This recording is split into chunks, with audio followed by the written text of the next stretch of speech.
Assalamualaikum warahmatullahi wabarakatuh. Selamat pagi semua. Perkenalkan, saya Renina Raini. Saya Siti Fatona.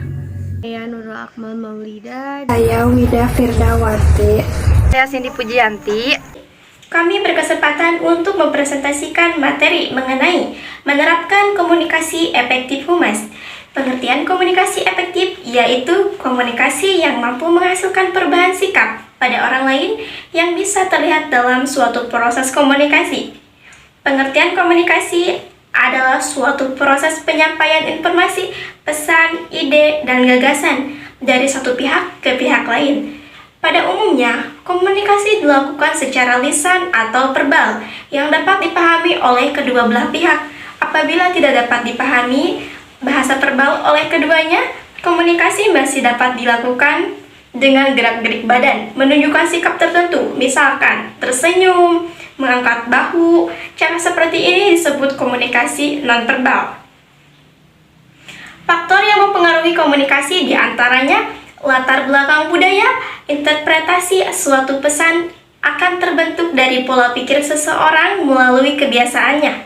Ikatan kelompok, nilai-nilai yang dianut suatu kelompok sangat mempengaruhi cara mengamati pesan. Harapan mempengaruhi penerimaan pesan sehingga diharapkan dapat menerima pesan sesuai yang diharapkan. Pendidikan, semakin tinggi pendidikan, akan semakin kompleks sudut pandang dalam menyikapi isi pesan yang disampaikan. Situasi, perilaku manusia dipengaruhi oleh lingkungan atau situasi. Selanjutnya, unsur-unsur komunikasi. Untuk dapat berkomunikasi secara efektif, kita perlu memahami unsur-unsur komunikasi. Antara lain, 1. Komunikator. Pengirim yang mengirim pesan kepada komunikan dengan menggunakan media tertentu. Tidak ada yang sangat berpengaruh dalam komunikasi, karena merupakan awal atau sumber terjadinya suatu komunikasi. 2. Komunikan.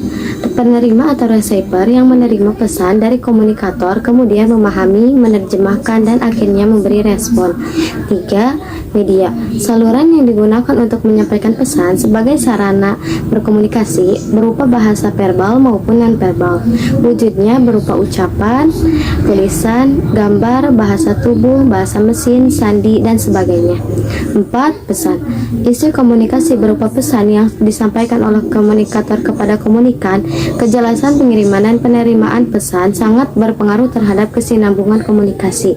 Yang kelima, tanggapan. Berikut dampak atau efek komunikasi sebagai tanggapan atas penerimaan pesan. Diimplementasikan dalam bentuk umpan balik atau feedback, atau tindakan sesuai dengan pesan yang diterima. Selanjutnya, tujuan komunikasi efektif. Tujuan dari komunikasi efektif sebenarnya adalah memberi kemudahan dalam memahami penerima pesan yang disampaikan antara pemberi informasi dan informasi, sehingga bahasa yang digunakan oleh pemberi informasi lebih jelas dan lengkap, serta dapat dipahami dan dijangkau dengan baik oleh penerima informasi atau komunikan. Yang kedua, agar pengiriman informasi dan umpan balik atau feedback dapat seimbang sehingga tidak terjadi monoton. Selain itu, komunikasi efektif dapat melatih penggunaan bahasa nonverbal secara baik. Fungsi komunikasi efektif. Dengan berkomunikasi, kita dapat menjalin hubungan saling pengertian dengan orang lain karena komunikasi sangat memiliki peran yang penting. Di antaranya adalah pertama adalah fungsi informasi. Untuk menyampaikan sesuatu pesan kepada pihak tertentu dengan maksud agar komunikasi dapat memahaminya. Yang kedua adalah fungsi ekspresi, sebagai wujud ekspresi perasaan, pikiran komunikator atas apa yang dia pahami terhadap sesuatu hal atau permasalahan. Yang ketiga adalah fungsi kontrol, terjadinya sesuatu yang tidak diinginkan dengan memberi pesan berupa perintah, peringatan, dan sebagainya.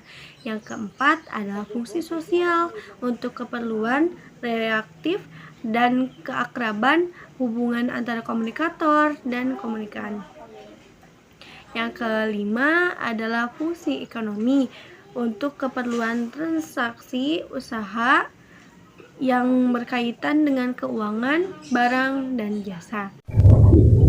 Hambatan-hambatan komunikasi efektif. Hambatan komunikasi.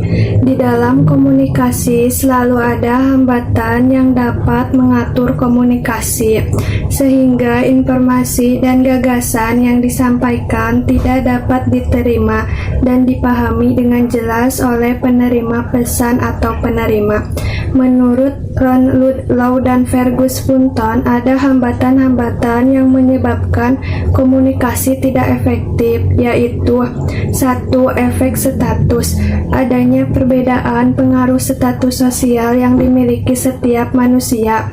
Misalnya, karyawan dengan status sosial yang lebih rendah harus tunduk dan patuh pada perintah yang diberikan atasan.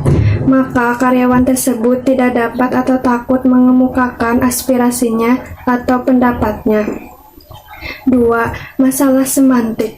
Faktor semantik menyangkut bahasa yang digunakan komunikator sebagai alat untuk mengalirkan pikiran dan perasaannya kepada komunikan. Demi komunikasi, seorang komunikator harus benar-benar memperhatikan gangguan sematis ini, sebab kesalahan pengucapan atau kesalahan dalam penulisan dapat menimbulkan salah atau salah paham, atau kesalahan interpretasi. Misalnya, pengucapan bahasa dan sholat seperti contoh, demonstrasi menjadi demokrasi, kedelai menjadi keledai, dan lain-lain. 3. Distorsi persepsi. Perceptual distortion dapat disebabkan karena perbedaan pandangan yang sempit pada diri sendiri dan perbedaan cara berpikir serta cara memahami yang sempit terhadap orang lain, sehingga dalam komunikasi perbedaan persepsi dan wawasan atau cara pandang satu dengan yang lainnya. 4. Perbedaan budaya. Hambatan yang terjadi karena adanya perbedaan budaya, agama, dan lingkungan sosial. Dalam suatu organisasi terdapat beberapa suku, ras, dan bahasa yang berbeda, sehingga ada beberapa kata-kata yang memiliki arti yang berbeda di setiap suku. Seperti contoh, kata jangan. Dalam bahasa Indonesia artinya tidak boleh, tetapi orang Jawa mengartikan kata tersebut suatu jenis makanan berupa sup. 5. Gangguan fisik. Hambatan ini disebabkan oleh gangguan lingkungan fisik. Terdapat proses pemberlangsungannya.